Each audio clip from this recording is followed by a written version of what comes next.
तो फ्रेंड्स, पिछले वीडियो में हम लोगों ने जहाँ से स्टॉप किया था तो उसके आगे का हम लोग इस वीडियो में कंटिन्यू करेंगे। नेक्स्ट स्क्रीन अपने देखते हैं लाइब्रेरीज। तो लाइब्रेरीज क्या होता है कि जो भी वेब ब्राउज़र जो इंजन होता है तो उसको वेब किट बोलते हैं, तो वो ओपन सोर्स होता है। तो आपको कुछ भी वेब सर्विसेज या वेब ब्राउज़र इंजन में से चाहिए तो वो लाइब्रेरीज आपको क्रिएट करके देती है या लाइब्रेरीज हेल्प करती है वो कनेक्शन के लिए। ठीक है, तो जैसे कि आपने बोला कि सरफेस मैनेजर होता है, फिर मीडिया फ्रेमवर्क होता है। फ्रेमवर्क मतलब वर्कफ्लो या एक पूरा जैसे कि एक रफ स्केच होता है जिससे अपने उसकी मदद से अपने वो फीचर यूज़ कर सकते हैं, जैसे कि मीडिया में ऑडियो वीडियो फिर काफ़ी सारे ग्राफिक्स, वैसे ही कुछ भी आपको मीडिया रिलेटेड यूज़ करना है तो आप मीडिया फ्रेमवर्क से यूज़ कर सकते हैं। SQLite जो डेटाबेस है, जैसे मैंने बोला आपको फीचर्स में बताया था एंड्रॉयड के कि SQLite database light weight process है, आपको प्रोसेसिंग डेटा जल्दी करवा के देता है और वो बाय डिफ़ॉल्ट SQLite यूज़ करते हैं।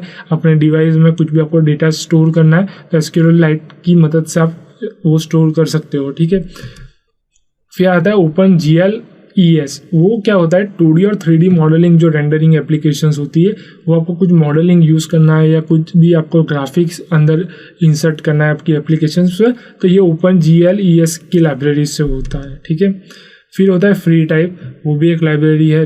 लाइब्रेरी वेब कोड जो वेब के रिलेटेड जो भी आपको फंक्शनलिटी चाहिए उसके लिए होता है।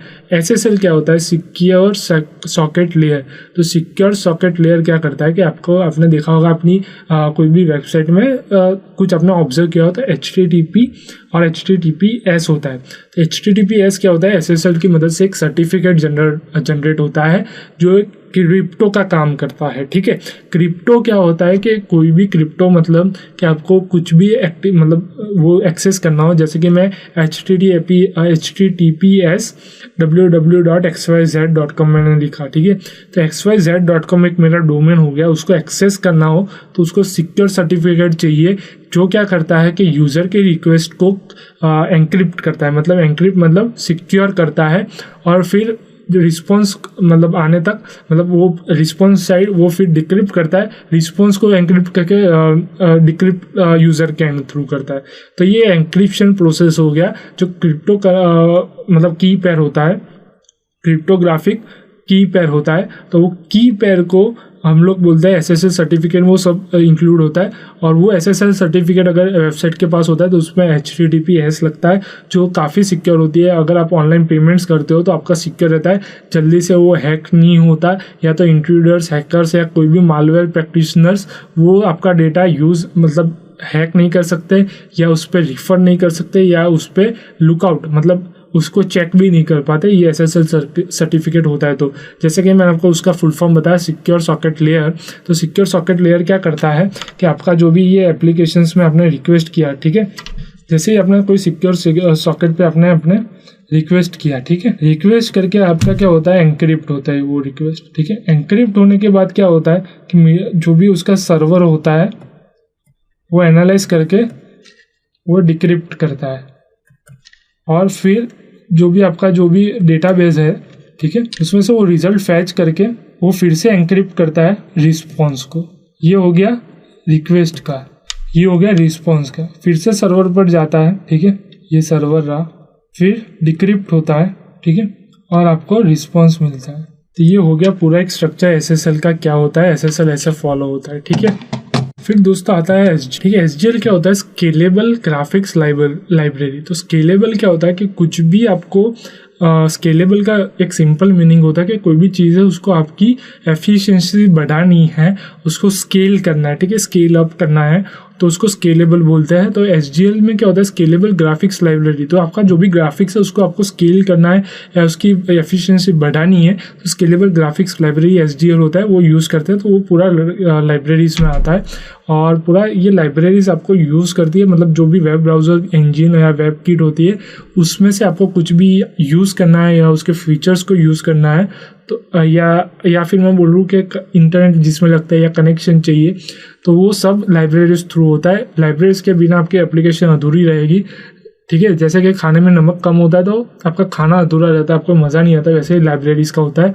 लाइब्रेरीज के बिना एप्लीकेशंस अधूरी रहती है, उसमें अच्छे अच्छे फीचर्स ऐड नहीं हो पाएंगे और आप अच्छे से वो उसको यूज़ नहीं कर पाओगे। ठीक है, जैसे एंड्रॉयड लाइब्रेरीज, जैसे कि लाइब्रेरीज होती है उसमें एंड्रॉयड लाइब्रेरीज क्या स्पेसिफिक होता है। ठीक है, तो वो क्या करती है कि जो भी आपकी एंड्रॉयड डेवलपमेंट होती है तो जो जावा बेस्ड लाइब्रेरी होती है, ठीक है, जावा बेस्ड लाइब्रेरी, और वो भी स्पेसिफिक एंड्रॉयड एप्लीकेशंस के लिए जो रिक्वायर्ड होती है उसको एंड्रॉयड लाइब्रेरीज बोलते हैं। तो वो आपको क्या यूज़फुल होती है, किस चीज़ में यूज़फुल होती है, तो फर्स्ट के वो आपका इंटरफेस बिल्ड करवाता है, ग्राफिक्स ड्राइंग्स में उसको यूज़ मतलब आपको हेल्पफुल रहता है, और डेटाबेस एक्सेस में, जैसे कि आपके पास कोई डेटाबेस है तो उसको एक्सेस करना है आपको। ठीक है, तो कुछ तो चाहिए होगा, कुछ तो मैकेनिज्म चाहिए होगी। तो क्या होता है कि लाइब्रेरीज होती है जो आपको हेल्प करता है आपके सिस्टम को डेटाबेस सिस्टम से कनेक्ट करने में। तो ये होता है कि यूज़र्स आपके साथ मतलब जो आपके जो डेटाबेस है या आपका ग्राफिक्स या ड्राइंग्स है तो वो आपकी एप्लीकेशन से मतलब यूज़र्स आपके एप्लीकेशन से कनेक्टेड कैसे रहेंगे कि आपके एप्लीकेशन में ज़्यादा से ज़्यादा इंफॉर्मेशंस उनको मिलेगी, ज़्यादा से ज़्यादा वो अपनी फंक्शनलिटी या उसकी जो भी प्रॉब्लम है प्रॉब्लम का सॉल्यूशन मिलेगा। जैसे कि मैं आपको सिंपल एग्जांपल में बताऊँ कि अभी टेक्स्ट कंप्यूटेशन में बहुत ही दिक्कत आती है, तो वो इजीली आपकी एप्लीकेशंस में हो रहा है तो ज़्यादा से ज़्यादा यूज़र्स आपकी एप्लीकेशंस यूज़ करेंगे क्योंकि उनका टाइम बच जाएगा। अभी ज़्यादा से ज़्यादा लोग टाइम सेविंग में मानते हैं कि आपका मतलब एक पलक झपकते ही उनकी फंक्शनैलिटी है, उनका काम है वो निकल जाए, उनका जो काम है वो सही तरीके से कंप्लीट हो, अच्छे तरीके से कंप्लीट हो और कुछ रोबस्ट मतलब स्ट्रॉन्ग मैनर में हो जिससे उनका जो भी डेटा है वो अच्छे से सिक्योर रहे। तो ये सारे फीचर्स जावा और विथ एंड्रॉयड मतलब जो एंड्रॉयड के एप्लीकेशंस बना हुए उसमें जावा कोड यूज़ लगेगा। जावा को मैं अब फीचर्स में मैंने बताया था कि वो एक उसका जो फीचर्स है वो रोबस्ट है, जो स्ट्रॉन्ग है, सिक्योर है। वैसे ही आपकी अगर एप्लीकेशन सिक्योर रहेगी, टाइम सेविंग रहेगी, यूज़र्स का ज़्यादा टाइम नहीं लेगी, फटाफट मतलब पलक झपकते उसकी रिक्वायरमेंट जो पूरी होगी, मतलब उसका जो काम है वो पूरा होगा। तो वो सब ये फैसिलिटेड जो यूज़र इंटरफेस है ग्राफिक्स और ड्राइंग जैसे कि मैंने आपको बताया, तो एंड्रॉयड लाइब्रेरीज क्या करती है, आपको हेल्प करती है। ठीक है, आपको हेल्प करती है वो सारी चीज़ें परफॉर्म करने के लिए जो रिक्वायर्ड है। ठीक है, और मेन जो अपना फीचर्स है टाइम सेविंग के अलावा वो होता है सिक्योर। तो सिक्योर क्या होता है कि जावा बेस जो मैंने आपको बताया कि जावा बेस के फीचर्स में है सिक्योर, रोबस्टनेस, ठीक है, error free code, processing time, easiness, मतलब प्रोसेसिंग टाइम जो भी होता है वो उस पर अच्छा रहता है। तो ये सारे फीचर्स जो है वो जावा बेस में इंक्लूडेड है। लाइब्रेरीज उसकी जो भी है वो एंड्रॉयड डेवलपमेंट, ठीक है, एंड्रॉयड डेवलपमेंट में वो यूज़ होगी जिससे आपके यूज़र्स फैसिलिटेट कर पाएंगे फीचर्स। इंटरफेस बिल्डिंग मतलब कुछ भी आपको हेल्प कर रहा है, ठीक है, आपकी जो रिक्वायरमेंट है उसको फुलफिल करने में जो भी आपको हेल्पफुल कर रहा है उसको इंटरफेस बोलते हैं। वो डायरेक्टली पार्ट नहीं लेगा बट एज अ मीडिएटर आपको हेल्प करेगा वो आपकी फंक्शनलिटी को अचीव करने में। सेकंड है ग्राफिक्स ड्राइंग्स, ठीक है, तो जैसे ही आपको यूज़र्स मतलब कोई भी आपको एप्लीकेशंस देंगे हम लोग, ठीक है, या यूज़र्स को हम लोग एप्लीकेशंस बना के देंगे तो उनको अच्छा चाहिए। ऐसे ही वाइट कलर का मैं आपको अगर अभी समझा रहा हूँ तो आपको एक पूरा रिलेट करके समझा रहा हूँ। क्यों? क्योंकि आपको रिलेट कर पा रहे हो, आप एक अंदर आपके माइंड में इमेजिनेशन क्रिएट होता है कि नहीं ये ऐसे बताया था कि जावा बेस के फीचर्स के कारण ये उसकी जो इंटरफेस है उसकी कैपेबिलिटीज़ बढ़ती है। Android library specific Android Java base library specific Android development के लिए वो बताया था, इसलिए ऐसा होता है। तो एक आप माइंड में अपने रिलेट कर पा रहे हो कि नहीं ये क्रिएट किया था, ऐसा पिक्चर क्रिएट किया था, वैसे होता है। तो ग्राफिक्स ड्राइंग बहुत ही इंपॉर्टेंट है, ठीक है, एक अपनी एप्लीकेशंस बनाने के लिए अच्छा ग्राफिक्स होगा तो ज़्यादा से ज़्यादा यूज़र्स उसको पसंद करेंगे और कोई भी यूज़र्स बोर नहीं होंगे एप्लीकेशंस को यूज़ करने में। और लास्ट जो मेन बैकबोन है वो है डेटाबेस। अगर डेटाबेस सही नहीं होगा, डेटाबेस से डेटा फैच नहीं होगा, डेटाबेस सिक्योर नहीं होगा तो पूरा का पूरा आपका एप्लीकेशन जितना भी आपने मेहनत से बनाया होगा पूरा फेल। क्योंकि डेटाबेस में डेटा होता है जो अभी प्रीशियस गोल्ड जितना, जैसे कि अपना बोलते हैं प्रीशियस, उसको इतना सिक्योर रखना चाहिए क्योंकि एक अगर गलती हुई, एक ओपन डोर रह गया हैकर के लिए तो पूरा डेटाबेस क्रैश कर सकता है, डेटाबेस को वो मैनिपुलेट कर सकता है ख़राब तरीके पर, मतलब ख़राब यूज़ भी कर सकता है ख़राब कामों में। तो वो सब चीज़ के लिए डेटाबेस अपना बैकबोन होता है, उसको सिक्योर रखना पड़ता है, उसको अच्छे से यूज़ करना पड़ता है, उसका प्रोसेसिंग टाइम अच्छा रखना पड़ता है जिससे डेटा फैच जल्दी होता है। तो ये सारी चीज़ें मैटर करती है एक अच्छी एप्लीकेशन बनाने में, ठीक है। अभी एग्जांपल ऑफ एंड्रॉयड लाइब्रेरीज क्या होती है, अगर आपने देखा होगा एंड्रॉयड एप्लीकेशंस, अभी मैं जैसे कि आपको डेमो दूंगा तो उसमें जो भी लाइब्रेरीज होगी वो ऐड होती है ऐसे android.app। तो android.app क्या करता है कि कोई भी आप मॉडल बनाते हो एंड्रॉयड का तो वो मेन रहती है, उसके बिना वो मॉडल क्रिएट नहीं होता, वो फुलफिल नहीं होता, आपकी एप्लीकेशंस बन नहीं पाती। फिर दूसरा आता है android.content। ये सारी लाइब्रेरीज एंड्रॉयड स्टूडियो या कोई भी आप आईडी यूज़ करते हो उसमें प्रेजेंट होती है, उसको यूज़ करना पड़ता है, इसके बिना आपकी एप्लीकेशंस नहीं बनेगी, ठीक है। दूसरा होता है android.content। वो क्या करता है कि यूजर्स को फैसिलिटेट करता है अपना कंटेंट एक्सेस करने के लिए, पब्लिश करने के लिए और मैसेज करने के लिए, किस में, एक एंड्रॉयड एप्लीकेशन से दूसरी एंड्रॉयड एप्लीकेशन के कंपोनेंट में, ठीक है। तो वो एंड्रॉयड कंटेंट होता है। कंटेंट मैनेजर भी मैंने आपको बताया था कि कंटेंट मैनेजर अगर आगे आता है तो कंटेंट मैनेजर होता है, जो कंटेंट मैनेजर क्या करता है, एक एप्लीकेशन से दूसरी एप्लीकेशन के कंपोनेंट को यूज़ करना है तो वो कंटेंट मैनेजर थ्रू होता है, ठीक है। थर्ड आता है एंड्रॉयड डेटाबेस। जैसे मैंने आपको कहा SQLite डेटाबेस यूज़ करता है एंड्रॉयड बाय डिफ़ॉल्ट, जैसे कि अपने फीचर्स में भी देखा था कि SQLite database light weight processing होता है, लाइट वेट थ्रेड पे काम करता है, तो आपका प्रोसेसिंग टाइम अच्छा रहता है और आप जल्द से जल्द कम समय में आपका डेटा जो है फैच कर सकते हो एप्लीकेशंस में, ठीक है।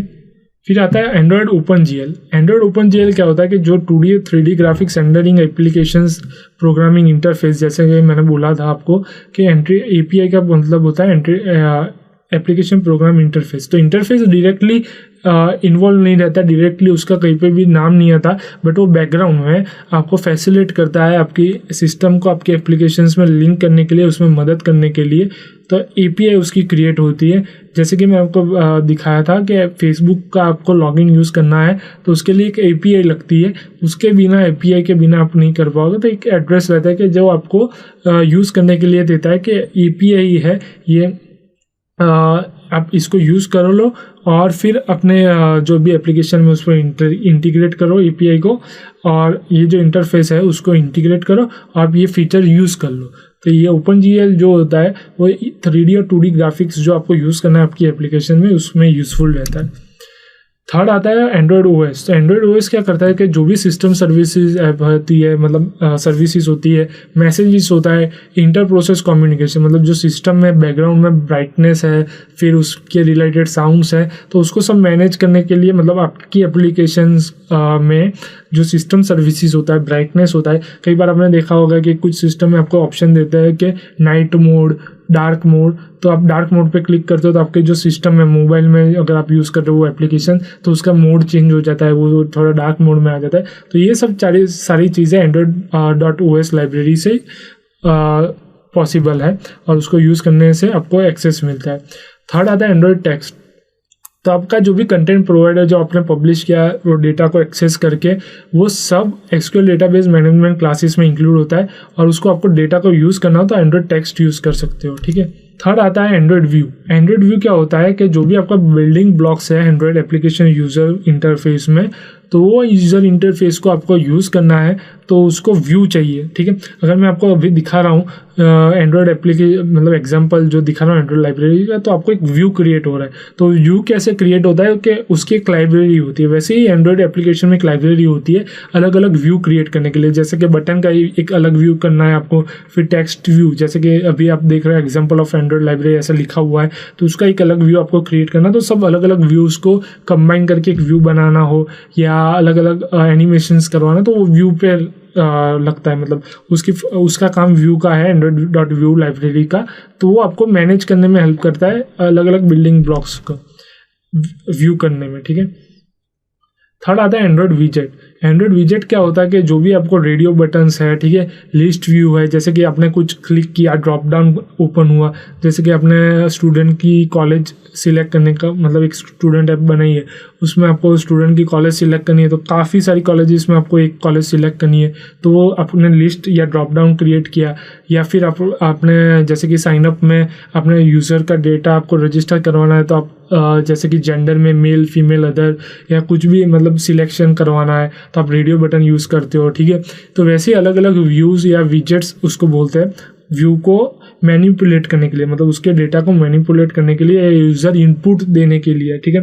मैं अब सिंपल लैंग्वेज में आपको बताऊँ, यूज़र इनपुट जिसमें देता है, ठीक है। तो वो यूज़र इनपुट कैसे देगा कि कुछ व्यू होगा, उसका अंदर विजेट होगा, जैसे कि लिस्ट है, तो लिस्ट में सिलेक्ट किया तो वो लिस्ट की डिटेल ओपन हुई, तो एक यूज़र इनपुट अंदर गया एप्लीकेशन में कि यूज़र ने एक इनपुट दिया कि मुझे ये लिस्ट में से ये लिस्ट मैंने सिलेक्ट किया, उसकी मुझे डिटेल फैच करके दो। तो वो कैसे होता है, सब विजेट्स होता है। तो विजेट्स में आता है बटन, बटन को भी सिलेक्ट करने के लिए यूज़र इनपुट चाहिए, जैसे कि 2 बटन है, सेव और कैंसिल, तो वो यूज़र इनपुट चाहिए, यूज़र ऑप्शन चाहिए कि यूज़र इंटरवेंशन में बोल सकता हूँ कि यूज़र जब तक क्लिक नहीं करेगा वो एप्लीकेशन स्टेटिक रहेगी, वो आगे नहीं बढ़ेगी, ठीक है। तो वो बटन हुआ। लेबल्स क्या होता है कि कुछ भी आपने लेबल क्रिएट किया है, जैसे कि आप न्यूज़ की एप्लीकेशन यूज़ कर रहे हो, उसमें एंटरटेनमेंट है, फिर स्पोर्ट्स है, फिर करंट अफेयर्स है, फिर मीडिया, मतलब जैसे कि अपने डेली टू डेली फाइनेंस है, वैसे अलग अलग लेबल्स होते हैं। उसमें क्लिक करते हो तो उसके रिलेटेड डेटा ओपन होता है, तो वो लेबल्स थ्रू होता है। लिस्ट व्यू में क्या होता है, जैसे मैंने आपको समझाया कि कोई लिस्ट है, ठीक है, लिस्ट ऑफ स्टूडेंट है अपनी एप्लीकेशन में, तो वो स्टूडेंट का लिस्ट आता है, फिर उसमें से कौन सा लिस्ट आपको सर्च करना है, उसकी डिटेल्स चाहिए, तो उसके लिए भी यूज़र इनपुट चाहिए, तो वो लिस्ट व्यू हो गया। लेआउट मैनेजर्स, अलग अलग लेआउट में आप, जैसे कि आप अपना जो भी सोशल एप्लीकेशंस यूज़ करते हो उसमें अपना प्रोफाइल पे क्लिक करते हो तो डिफरेंट, मतलब उसका एक व्यू ओपन होता है, जिससे आप स्क्रॉल करते हो तो डिफरेंट व्यू आता है, स्क्रॉल डाउन करते हो तो डिफरेंट व्यू आता है, तो वो लेआउट मैनेजर से होता है। रेडियो बटन जैसे मैंने आपको समझाया जेंडर के लिए यूज़ होता है, ठीक है। फिर आता है एंड्रॉयड वेब किट। तो वेब किट क्या करता है कि जो भी आपकी वेब ब्राउजिंग कैपेबिलिटीज़ हो उसको बढ़ाता है। जो भी वेब ब्राउजिंग के लिए जो भी चाहिए, वेब व्यू चाहिए या कोई भी वेब रिलेटेड कोई भी आपको फंक्शनलिटी या फीचर यूज़ करना है आपकी एप्लीकेशन में, तो आप यूज़ कर सकते हो ईजीली। तो ये सारी एंड्रॉयड लाइब्रेरीज होगी। इस वीडियो में अगर आपको कुछ ना पता चला हो, कुछ भी क्वेरीज हो, कुछ भी कंसर्न्स हो या कुछ भी क्वेश्चंस हो, तो हमको लिख के भेजिए forums.learn1.com के कमेंट सेक्शन में। हम पूरा ट्राई करेंगे कि आपके जो भी क्वेश्चंस, कंसर्न्स या क्वेरीज है उसका आपको सेटिस्फैक्ट्री आंसर मिल जाए। फ्रेंड्स, अभी के लिए हम लोग यहाँ तक रखते हैं, तो यहाँ पे हम लोग स्टॉप कर देंगे और इसके आगे का हम लोग नेक्स्ट वीडियो में देखेंगे।